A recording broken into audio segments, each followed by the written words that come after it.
Kwa maoni yako unaionaje hali ya kisiasa sasa hivi hapa nchini? Hali ya kisiasa hapa Tanzania kwa sasa hivi ni ngumu sana. Ni ngumu kwa sababu imefika kiwango ambacho wataalamu wa masuala ya siasa na migogoro wanaita polarization. Hicho ni kiwango ambacho hata kama unatoa hoja nzuri, kama tu upo upande ambao wanaokusikiliza hawapo upande huo, hawakuelewi. Kwa hiyo hicho ni kiwango kibaya sana katika siasa. Siasa lengo lake ni kushindanisha hoja, watu wasikilize hoja hii na hii na hii, wachague hoja moja. Sasa ikifika hatua watu hawakusikilizi tu kwa sababu wewe ni ACT Wazalendo, yani kama ni ACT au mistaki kuwasikia, kama ni Chadema mistaki kuwasikia, kama ni CCM mistaki kuwasikia. Ikifika kiwango hicho cha watu kuwa na ushabiki huo ni kiwango kibaya, kwa sababu hoja nzuri inaweza isiungwe mkono kwa sababu tu anayetoa hayupo kwenye upande wako. Hoja mbaya inaweza kuungwa mkono tu kwa sababu anayeitoa yupo upande wako.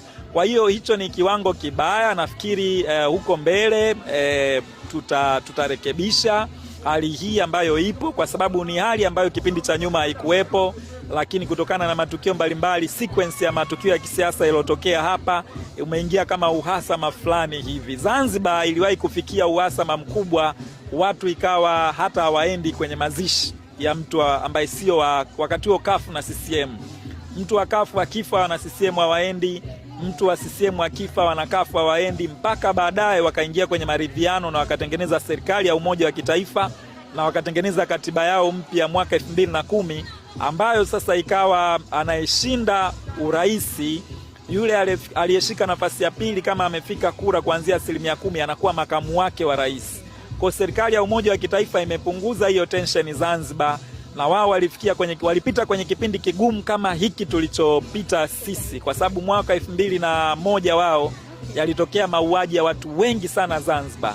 Watu, polisi waliuawa, wananchi waliuawa, mili ilikuwa inaburuzwa mitaani, na kwa mara ya kwanza Tanzania ilizalisha wakimbizi waliokimbilia Uingereza, wengine Kenya, wengine.